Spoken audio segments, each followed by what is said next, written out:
हरियाणा के कुशीनगर में एक परिवार था जिसमें दो बहू रेखा और सीमा अपने सास ससुर के साथ रहती थीं। दोनों बहुएं बहुत ही मतलबी किस्म की औरत थीं। इनकी एक नंद सुनीता भी थी जिसको देखकर हमेशा मुंह बनाती थी, मानो जैसे नाली में कोई मेंढक देख लिया हो। दोपहर का वक्त हो गया था।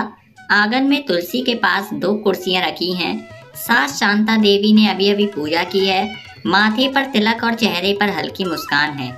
सामने बैठी है सुदेश काकी, जिनका कानों से ज्यादा मुंह चलता है। तभी सुदेश काकी बोलती हैं, का हो देवी, आज बड़ी खिली खिली लग रही हो, जरूर कुछ अच्छी खबर है। अरे कुछ खास नहीं, बस यूं ही मन हल्का हो रहा है। अरे हमसे क्या छुपाना, जब से तेरी बिटिया बाहर गई है तुमका रोज उसके ही नाम की माला जपती देख रहे हैं। अब जरूर वही कुछ बात है। शांता देवी कहने से रोकती हैं, लेकिन खुद न अपने आप को रोक पाती। वो आ तो रही है अगले हफ्ते। सुनीता की छुट्टियां शुरू हो गई हैं ना, इसीलिए। अरे सुनीता आ रही है? वारे भगवान, अब तो घर फिर से खेल उठेगा। अरे अरे धीरे बोल धीरे, अभी तक रेखा और सीमा को नहीं बताया है। सोचा था सरप्राइज दूंगी इस बार, ऐसे चुपचाप आएगी तो सबकी शक्ल देखने लायक होगी। अरे देवी, तू सरप्राइज दे या झटका, जब सुनीता आएगी तो दोनों बहुओं की शक्लें तो ऐसे लटकेगी जैसे कटहल के पत्ते बारिश में। हाँ, जो भी हो घर तो रोशन हो जाएगा। और हाँ, तू किसी को मत बताइयो, खासकर रेखा से तो बिल्कुल मत बताइयो। हमसे कब बात निकली है देवी, हम तो बस गप लगाते हैं, गुप्त नहीं खोलते। तभी अंदर से सीमा की आवाज आती है, मम्मी जी चाय रखी है, ठंडी हो रही है, जल्दी आ जाइए, बहुत देर से बातें कर रही हूँ आप। सास को था भरोसा सरप्राइज पर, लेकिन पड़ोसन को था भरोसा चटपटी चाय पर। मम्मी जी आप ऐसी क्या बात कर रही थी, आपने तो बहुत समय लगा दिया। आपकी चाय ठंडी भी हो गई थी, मैंने दोबारा गर्म करी है। क्या हुआ बेटा, ऐसे क्यों कह रही हो मुझसे, जैसे कि मैं तुमसे कुछ छुपा रही हूँ। मैंने तो ऐसा कुछ भी नहीं कहा है, आप अपने ही मन से कह रही हैं। इसका मतलब आप मुझसे कुछ छुपाना चाहती हैं। अरे नहीं बेटा, मैं तुमसे क्यों कुछ छुपाऊंगी, मैं ऐसा कुछ नहीं छुपा रही हूँ तुमसे। ठीक है मम्मी जी, आप चाय पी लीजिए। ममता ने पूछने की कोशिश तो की थी, लेकिन उसकी सास ने उसे कुछ भी नहीं बताया। हाँ चलो, इसने कुछ सुना नहीं, ये सही है। अगर सुन लेती तो मेरी खटिया खड़ी कर देती। सुनीता दिल्ली में थी। वह कपड़े पैक करके थक चुकी थी, इसीलिए वह आराम कर रही थी और उसका पति लैपटॉप पर कुछ काम कर रहा था। कल चलना है, तय है ना? हाँ देखा जाएगा, शायद ऑफिस से निकल पाऊँ तो चल पड़ूं, वरना तू तो जा ही रही है ना। मतलब साफ बोलो ना, तुम नहीं चलना चाहते? हर बार मैं अकेले जाऊं, हर बार वही सवाल, तेरे पति नहीं आए। अरे यार क्या जरूरी है हर बार साथ चलना? जरूरी नहीं है, लेकिन चलना चाहिए।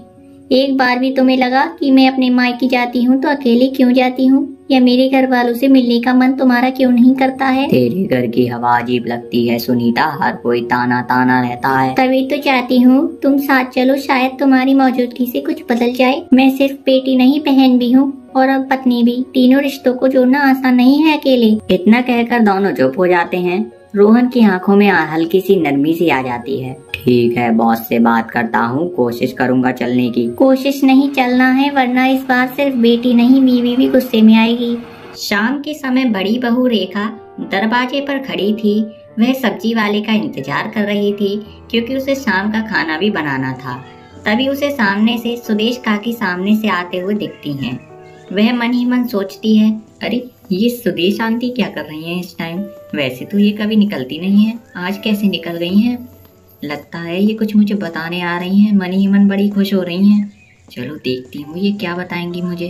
पता तो चले इनके मन में चल क्या रहा है, नहीं तो मुझे कुछ पता भी नहीं चले अपने घर के बारे में। अरे रेखा, तूने ये साड़ी तो बड़ी ही सुंदर पहनी है, कहाँ से खरीदी?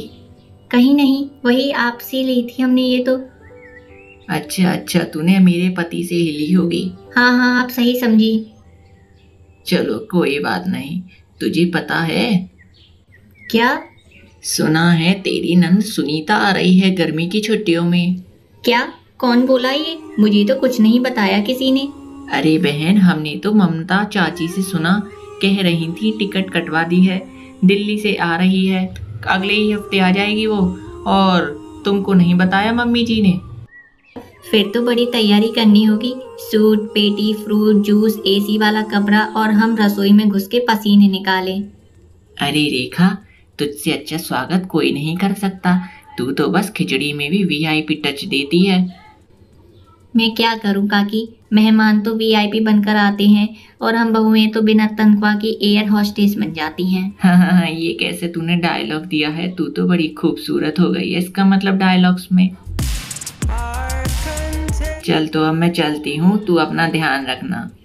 इतना कहकर सुदेश काकी वहाँ से जाने ही लगती हैं और रेखा अपने मन में सोचती है, पहली बार पता चलता है कि सुनीता आ रही है। बात सुनते ही उसके भीतर की खामोश नाराज बहू जाग उठती है। अब वो धीरे धीरे ससुराल की राजनीति को अपने ढंग से साधने के लिए कमर कस रही होती है। वहीं सुदेश काकी के मन में लड्डू फूट रहे होते हैं, क्योंकि उसने अपनी सहेली की मन की बात को उजागर कर दिया था। जैसे ही रेखा घर पर पहुंचती है, वह अपनी सासू माँ से प्रश्न पूछती है, मम्मी जी खाना ले आऊं आपके लिए? काफी थक गई होंगी आज। आखिर आपकी प्यारी सुदेश काकी को इतनी खबर जो दे दी थी आपने। कौन सी खबर बहू? अरे वही कि ननद जी आ रही हैं गर्मियों की छुट्टियां बिताने। हमें तो बताया नहीं, लेकिन काकी को सरप्राइज देना था शायद। अरे वो तो बस यूं ही बातों बातों में निकल गया। वैसे भी मैं सबको एक साथ बताना चाहती थी बेटी। हम तो घर के लोग हैं मम्मी जी, लेकिन लगता है सुदेश काकी अब फैमिली मीटिंग की मेंबर बन गई हैं। रेखा, ये क्या तरीका है बात करने का? बहू हो, थोड़ी तहजीब रखो। बस मम्मी जी बस, यही तहजीब तो हमेशा हमें चुप करवा देती है, वरना बहुत कुछ है जो कहना बाकी है मेरे को। इतना कहकर रेखा वहाँ से चली जाती है।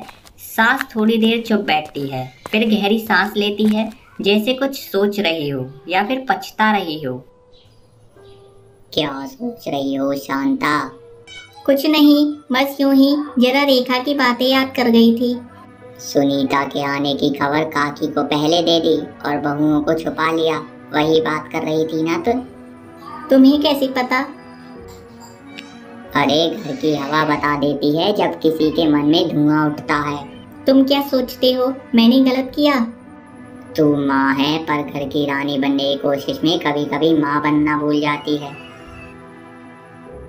बेटी को सरप्राइज देना चाहती थी, अच्छा था, लेकिन जरा सोच रेखा और सीमा के लिए क्या था उस सरप्राइज में। शांता देवी इतना सुनकर चुप हो जाती हैं।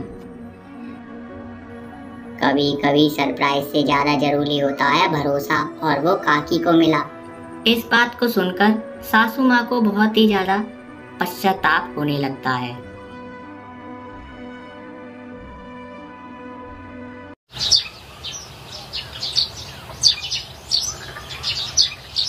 सुनो, पता है सुनीता फिर से आ रही है इस बार गर्मी की छुट्टियों में, 2 हफ्ते के लिए। क्या फिर से? जैसे पिछली बार कम से दर्द दिया था ना उसने, हर बात में टांग अड़ाना और सबका ध्यान खींचना। भाभी ये ऐसे क्यों किया? भाभी वो वैसे क्यों किया? हाँ, ये तो तूने सही कहा। और फिर ऊपर से बच्चों को भी सिर पे चढ़ा देती है। हमारा अनुशासन धरा का धरा रह जाता है। सबके सामने ऐसी बातें करती है जैसे हम कुछ जानते ही ना हो। और उसे देखो तो सारा दिन मोबाइल में लगी रहेगी, लेकिन सबको यही दिखाएगी जैसे घर के सारे काम वही कर रही हो। अरे हाँ, और फिर मम्मी जी भी तो जैसे उसी की तरफदारी करती हैं। बेचारी थकी हुई है, अकेली रहती है, वगैरह वगैरह, जैसे हम लोग तो कोई आराम ही नहीं करते हैं। देखो भाई, इस बार तो मैंने पूरा सोच लिया है, साफ कह दूंगी। देखो भाई, घर में नियम सबके लिए बराबर है, वरना फिर वही ड्रामा। सही कहा। चलो ये सब्जी तो तैयार हो गई है, अब देखती हूँ ये राजकुमारी जब आएगी तो कैसे सबका जीना मुश्किल करती है। वैसे दीदी आपको याद है पिछली बार आई थी तो बोल रही थी, भाभी आप आलू ऐसी काटती हैं, हमारी तरह तो इतना बारीक काटते हैं जैसे हम कोई गांव की अनपढ़ हो।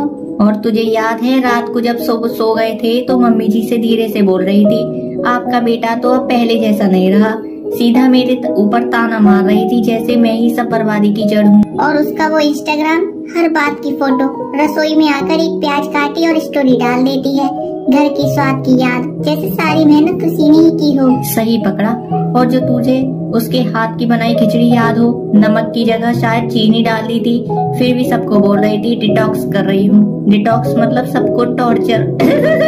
और तुझे दिखा था पिछली बार मेरी साड़ी की फोटो चुपचाप खींच ली थी और बाद में वही स्टाइल में फोटो पोस्ट कर दी और कैप्शन में कुछ स्टाइल दिल से आते हैं लिख दिया। स्टाइल चोरी करके भी शर्म नहीं आई उसे? अब की बार आई तो ना मैं तो सीधा बोल दूंगी। देखो सुनीता, यहाँ सबकी एक ही तरह से चलती है, ड्रामा मम्मी जी के सामने कर लेना, हमसे नहीं चलेगा। सही कहा। और वैसे भी इस बार तो मैं सबके सामने उनकी बनाई खिचड़ी खाने से मना भी कर दूंगी। डायबिटीज हो रही है ऐसा बोल दूंगी। इन दोनों बहुओं की गपशप को पीछे उसकी सास सुन रही होती है। तो अब घर की रसोई में खाना कम बुराई ज्यादा पक रही है ना? अरे मम्मी जी, आप कब आई यहाँ पे? जब से तुम दोनों ने सुनीता की खिचड़ी पकानी शुरू की है, बाहर से ही सब सुन रही थी मैं। डिटॉक्स, इंस्टाग्राम, स्टाइल चोरी, सब कुछ। नहीं मम्मी जी, हम तो बस ऐसे ही हंसी मजाक कर रहे थे। हंसी मजाक अपने घर वालों की इज्जत उछाल कर नहीं होती। सुनीता चाहे जैसी भी हो मेरी बेटी है। अगर तुम दोनों भी इस घर की बहुएं हो तो एक दूसरे की कमियां नहीं अच्छाइयां ढूंढो, वरना घर का स्वाद बिगड़ जाता है, चाहे सब्जी में कितना भी मसाला डाल लो तुम।